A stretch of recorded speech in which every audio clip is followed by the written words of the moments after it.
नमस्कार दोस्तों, मेरा नाम है सुबोध कुमार। आप हैं इस वक्त हमारे चैनल सफलता एक्सपो पर। दोस्तों, जो मेरी इससे पहली वीडियो है हिंदी व्याकरण वाली, उसमें साथियों मेरा जो एक्सटर्नल माइक है वह काम नहीं कर रहा था। तो जो रिकॉर्डिंग है, आधी रिकॉर्डिंग इंटरनल माइक से है मोबाइल की, आधी एक्सटर्नल माइक से है।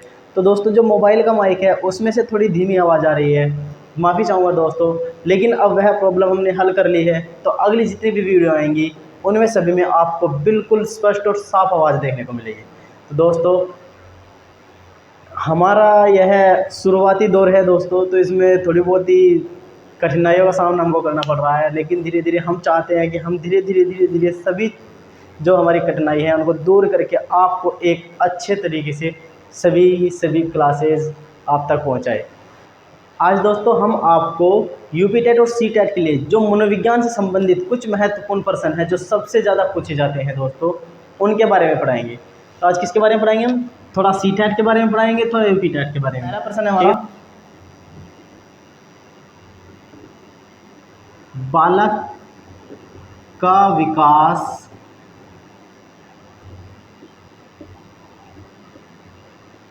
कब से शुरू हो जाता है? दोस्तों, जो बालक होता है उसके शरीर का विकास कब से शुरू हो जाता है, इसके बारे में दोस्तों हम आपको बताते चले कि जब बालक अपनी माता के गर्भ में होता है, जन्म से पहले ही उसके शरीर का विकास होना शुरू हो जाता है दोस्तों। तो इसलिए इसका सही उत्तर जो होगा वो होगा पूर्व प्रसव अवस्था। इसका अर्थ होता है दोस्तों कि जन्म से पहले ही बालक के शरीर का विकास होना प्रारंभ हो जाता है। बहुत आसान सवाल है दोस्तों। नंबर 2 सवाल है हमारा, बाल विकास की कौन सी अवस्था में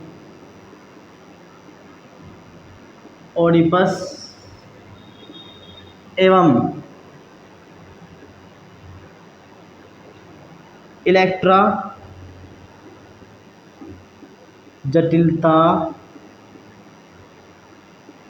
प्रारंभ हो जाती है?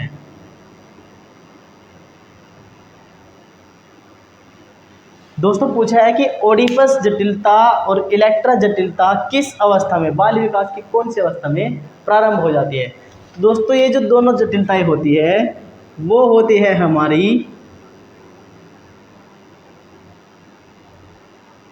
बाल्यावस्था में। ठीक है दोस्तों, किस अवस्था में शुरू हो जाती है? बाल्यावस्था में। नंबर 3 सवाल,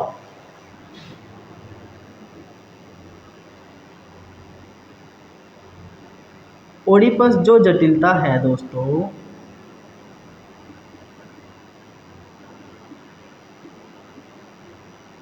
इसको किसने दिया था,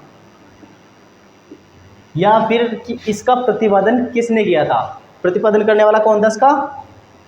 इसका आंसर हो जाएगा दोस्तों सिगमंड फ्रायड। कब किया था? 1899। सिगमंड फ्रायड ने इसका प्रतिपादन 1899 में कर दिया था दोस्तों। किसका? ओडिपस जटिलता का। ओडिपस जटिलता क्या होती है इसके बारे में हम आपको आगे अभी समझाएंगे, तो ध्यान से बने रहिएगा हमारी वीडियो में। नंबर 4 सवाल है हमारा,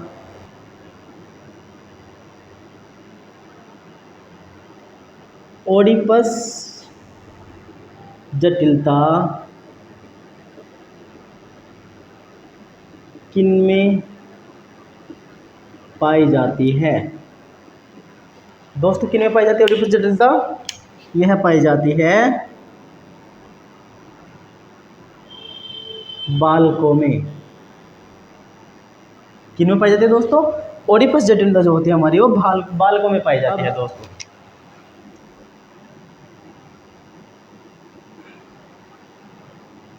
इलेक्ट्रा नामक इलेक्ट्रा नामक जटिलता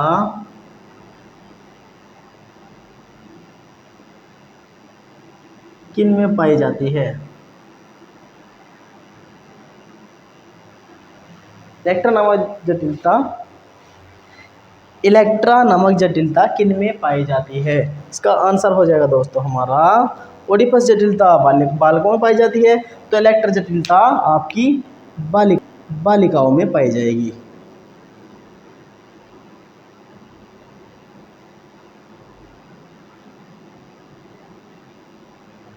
अब समझ लिए दोस्तों कि ओडिपस जटिलता और इलेक्ट्रा जटिलता होता क्या है। ओडिपस जटिलता एक ऐसी अवस्था होती है दोस्तों जिसमें जो बालक होता है,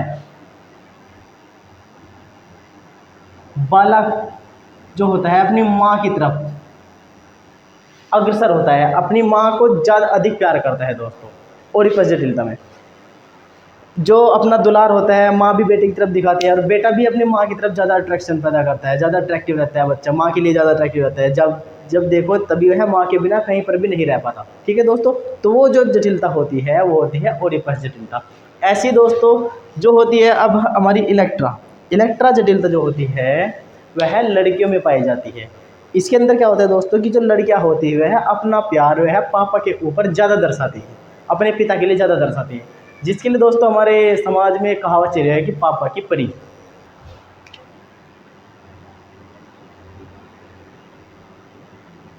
जननात्मकता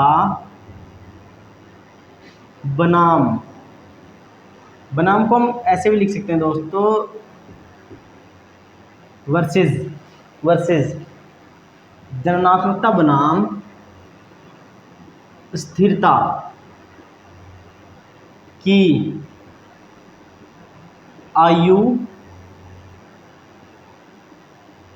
क्या होती है। इसमें पूछा गया दोस्तों कि जननात्मकता बनाम स्थिरता की आयु क्या होती है। मनुष्य में जननात्मकता व स्थिरता की आयु क्या होती है, इन दोनों के बीच की दूरी क्या होती है, उसको बोलते हैं, यह होती है दोस्तों 40 से 50 वर्ष। इस अवस्था में आते आते दोस्तों जो मनुष्य होते हैं उनकी जननात्मक जो शक्ति होती है वह स्थिर हो जाती है एक तरह से।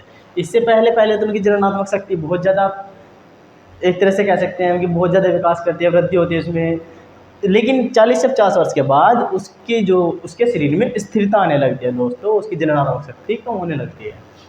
ठीक है दोस्तों, इसके बाद सवाल है हमारा इसी सवाल को लेकर के कि जननात्मकता बनाम स्थिरता थ्योरी को किसने दिया है। जो जननात्मकता बनाम स्थिरता थ्योरी है दोस्तों उसको किसने दिया है, इसका आंसर हो जाएगा दोस्तों एरिक इरिक्सन ने। किसने दिया है दोस्तों जननात्मकता बनाम स्थिरता थ्योरी को? एरिक इरिक्सन ने दिया है। सवाल है दोस्तों हमारा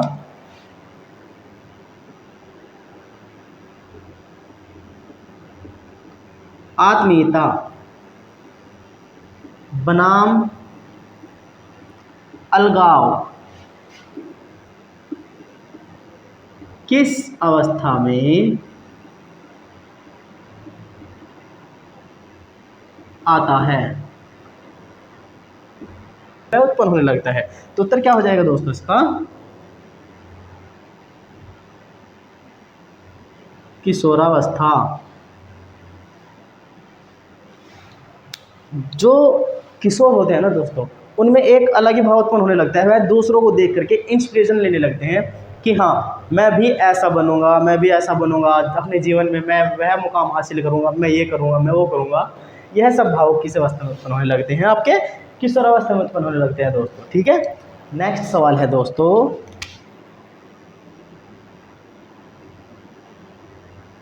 सामाजिक अधिगम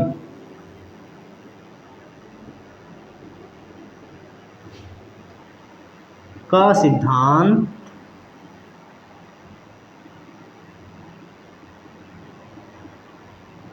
किस घटक पर अधिक बल देता है? सामाजिक अधिगम का सिद्धांत किस घटक पर अधिक बल देता है? किस घटक पर अधिक बल देता है दोस्तों? इसका आंसर हो जाएगा हमारा प्रकृति, नेचर। अगला सवाल है दोस्तों,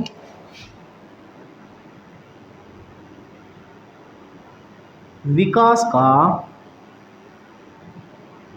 सिरह पदाभिमुख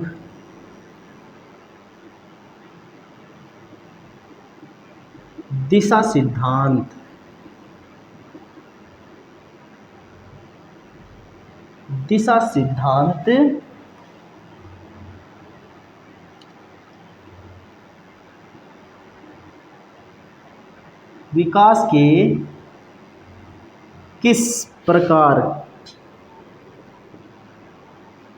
विकास के किस प्रकार की व्याख्या करता है? जो विकास का सिरह पदाभिमुख दिशा सिद्धांत है, विकास के किस प्रकार की व्याख्या करता है दोस्तों? सीधा सा अगर आपने इसके बारे में पढ़ा हुआ है तो आपको इसका उत्तर क्वेश्चन के अंदर ही मिल जाएगा, जिसमें लिखा हुआ है सिरह पदाभिमुख सिद्धांत। सिरह माने सिर से, पद माने पैर, सिर से पैर की ओर विकास हो जाएगा दोस्तों। सिर से पैर की ओर विकास। इससे दोस्तों एक बात हमेशा ध्यान रखना, अगर आपसे पूछेगा कि माता के गर्भ में बच्चे का कौन सा अंग सबसे पहले विकसित होता है, तो सीधे सीधे जवाब दीजिएगा दोस्तों कि सबसे पहले सिर का विकास होता है, सबसे आखिरी में पैर निकलते हैं। ठीक है, सबसे शुरू में सिर का विकास होता है और सबसे आखिर में पैरों का विकास होता है दोस्तों। ठीक है दोस्तों, सवाल है दोस्तों,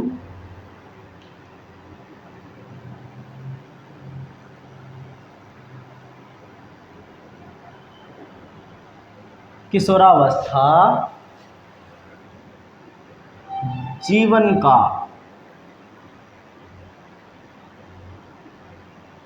सबसे कठिन काल है। काल माने समय।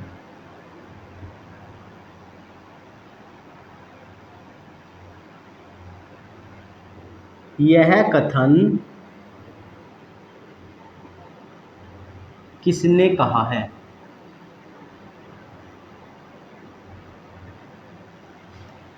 देखिए दोस्तों, किशोरावस्था को जीवन का सबसे कठिन काल बताया है, तो यह परिभाषा किसने दी है कि किशोरावस्था जीवन का सबसे कठिन काल है? यह दोस्तों दी है गिलपैट्रिक ने। किसने दोस्तों? गिलपैट्रिक। ठीक है दोस्तों, गिलपैट्रिक ने किशोरावस्था को जीवन का सबसे कठिन काल कहा है, क्योंकि दोस्तों इस एज में आते आते बच्चे बहुत ज़्यादा कन्फ्यूज हो जाते हैं। जब बच्चा 12वीं क्लास पास कर लेता है, 12वीं कक्षा पास कर लेता है, तो वह एक ऐसे जंजाल में फंस जाता है। वह सोचता है कि मैं अब क्या करूं, क्या काम करूं, क्या पढ़ाई करूं, पढ़ाई में वह कौन से विषयों का चयन करे, तो वह दोस्तों इस उलझन में फंस जाता है। इसलिए किशोरावस्था को जीवन का सबसे कठिन काल कहा है, क्योंकि वह इस समय पर आकर के बहुत सारे फैसले ऐसे होते हैं जिन पर वह उलझ जाता है दोस्तों। अगला सवाल है दोस्तों हमारा, वीर पूजा तथा नेतृत्व की भावना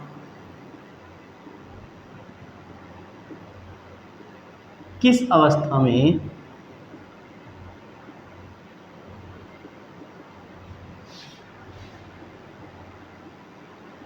अधिक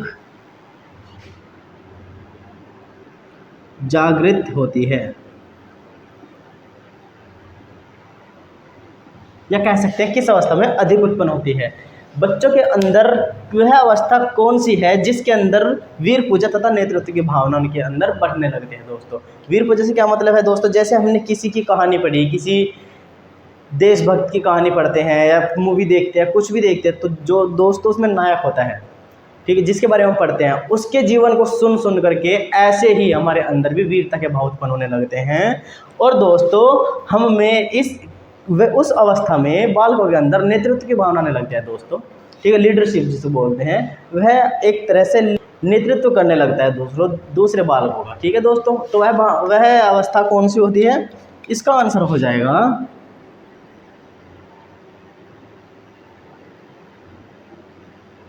किशोरावस्था, ठीक है दोस्तों। इससे पहले अवस्था होती है दोस्तों बाल्यावस्था। उसमें बच्चे क्या करते हैं? उसमें वह समूह में रहने लगता है, समूह में इसका मन लगने लगता है, अपने उम्र के दूसरे बच्चों के साथ वह खेलने लगता है। अधिकतर समय अपने घर और परिवार को छोड़ करके वह समूह के बच्चों के साथ ही बिताने लगता है दोस्तों, ठीक है। तो समूह की भावना जो होती है दोस्तों है बाल्यावस्था में आती है दोस्तों, ठीक है। अगला सवाल है दोस्तों हमारा, गर्भ में संतान सबसे अधिक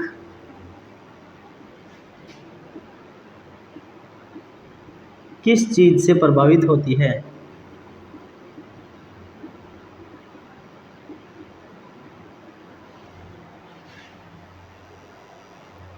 किस चीज से प्रभावित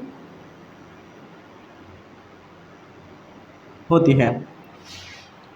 माँ के गर्भ के अंदर दोस्तों जो संतान होती है, जो बालक होता है, शिशु होता है, उसके अंदर वह सबसे अधिक किस चीज़ से प्रभावित होता है दोस्तों, इसके बारे में जानेंगे। तो जब माँ के अंदर बच्चा होता है ना दोस्तों, वह सबसे अधिक किस पर निर्भर होता है? माँ के भोजन पर। जितना माँ भोजन करेगी उतना ही ज़्यादा बच्चे को पोषण मिलता जाएगा। तो सीधी सी बात है, माँ के पोषण पे बच्चा भी निर्भर रहता है। तो क्या हो जाएगा इसका आंसर दोस्तों? माँ के पोषण से, ठीक है दोस्तों।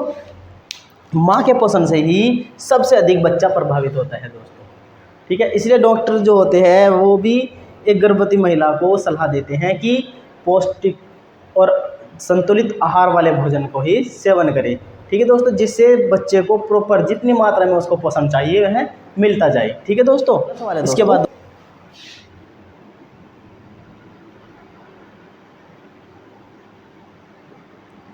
मनोविज्ञान सर्वप्रथम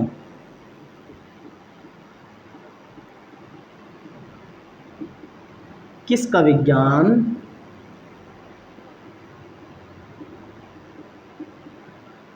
कहा जाता था? जो मनोविज्ञान है दोस्तों, सबसे पहले वह किसका विज्ञान कहा जाता था, किसके नाम से जाना जाता था दोस्तों? सर है आत्मा का विज्ञान,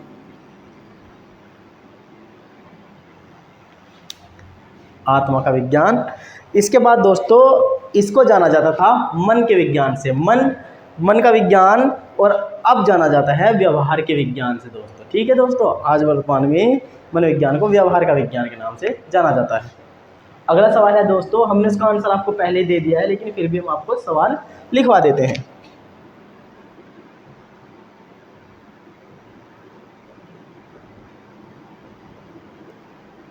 मनोविज्ञान को वर्तमान में किसका विज्ञान माना जाता है?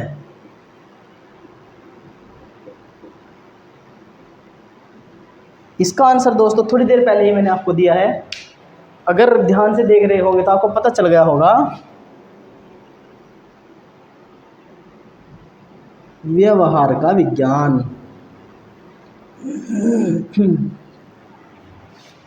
ठीक है दोस्तों। तो मनोविज्ञान को वर्तमान में व्यवहार का विज्ञान के नाम से जाना जाता है दोस्तों, ठीक है। दूसरा सवाल है दोस्तों हमारा,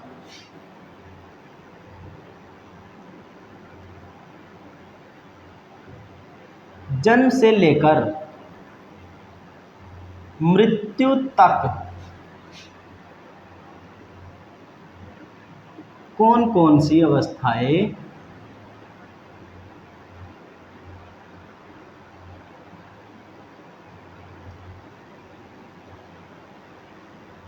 होती हैं। दोस्तों, जो अवस्थाएं होती हैं ना, उनको लेकर के अलग अलग मनोवैज्ञानिक ने अलग अलग तर्क दिए हैं, लेकिन अगर हम एक साथ इन सबको पढ़ेंगे तो उनमें कन्फ्यूज हो जाएंगे। तो हमको सभी का ज्ञान होना चाहिए कि किस किस आयु सीमा तक जो अवस्था होती है उसका क्या नाम होता है दोस्तों। तो आज हम वही आपको समझाएंगे जिससे आप बिल्कुल भी कन्फ्यूज ना हो। ठीक है दोस्तों, तो सबसे पहले आते हैं हमारी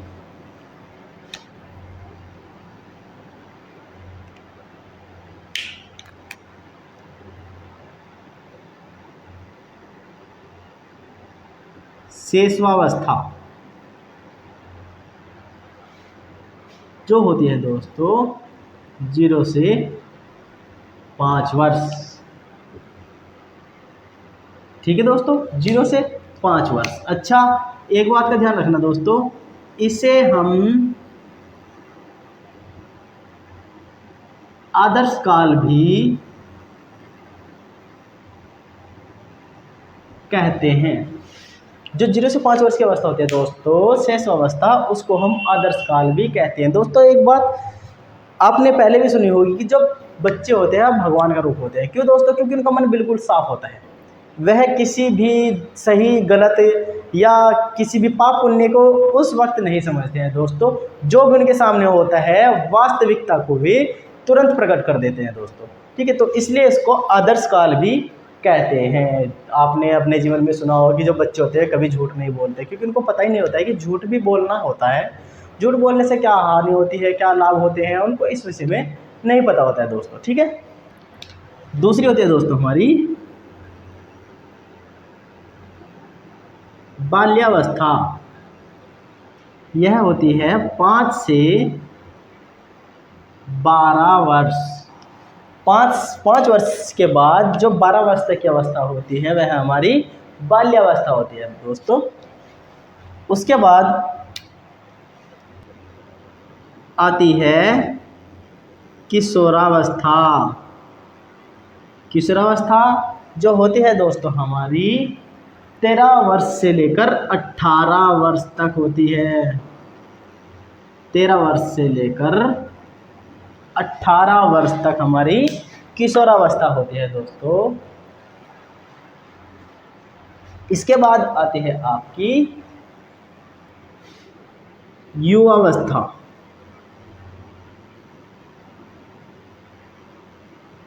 युवावस्था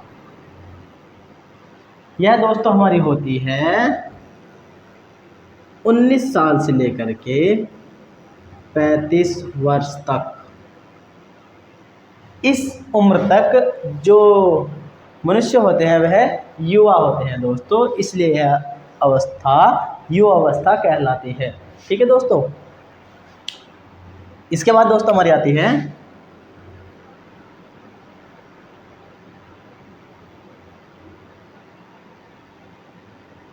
प्रौढ़ावस्था। प्रौढ़ावस्था दोस्तों कितनी होती है हमारी 35 वर्ष से लेकर के 36 वर्ष से लेकर के 60 वर्ष तक। 36 वर्ष से लेकर 60 वर्ष तक प्रौढ़ावस्था होती है। ठीक है दोस्तों, अब आखिरी जो बची है दोस्तों वह होती है हमारी वृद्धावस्था। वृद्धावस्था जिसमें मनुष्य बूढ़ा हो जाता है दोस्तों, वह होती है हमारी 60 वर्ष से अधिक। 60 वर्ष से ऊपर का जब मनुष्य हो जाता है दोस्तों तो वह वृद्धावस्था में आ जाता है। वह अपनी उम्र के आखिरी पड़ाव में पहुंच जाता है, जिसको हम गांव की भाषा में बूढ़ा व्यक्ति भी बोलते हैं। वह व्यक्ति बूढ़ा हो जाता है। ठीक है दोस्तों, बहुत ही ज़्यादा आराम से बिल्कुल शांत मन से पढ़ते हुए चलेंगे दोस्तों, जिससे आपको हर एक पॉइंट बहुत आसानी से समझ में आ जाए। ठीक है दोस्तों,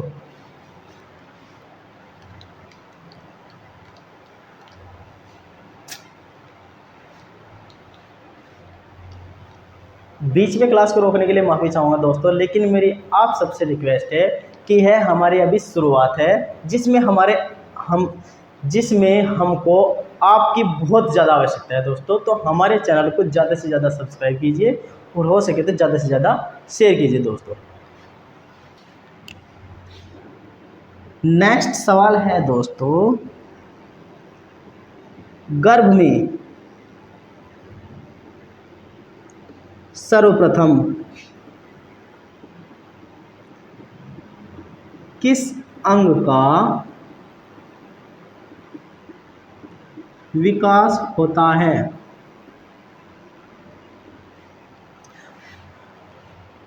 इस सवाल का आंसर दोस्तों हमने आपको पिछले ही कुछ सवालों के अंदर दे दिया है। अगर आप ध्यान से पढ़ रहे होंगे तो आपको इसका आंसर भी पता चल गया होगा कि गर्भ में सर्वप्रथम सिर का विकास होता है दोस्तों। ठीक है, जिसको हम हेड भी बोलते हैं दोस्तों, सिर।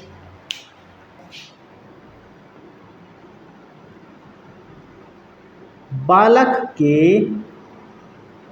सिर और मस्तिष्क का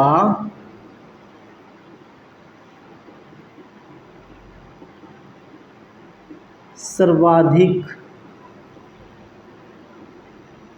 विकास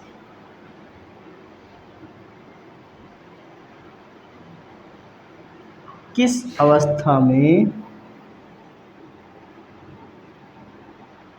होता है? जो बालक का सिर और मस्तिष्क होता है उसका विकास सर्वाधिक किस अवस्था के अंदर होता है?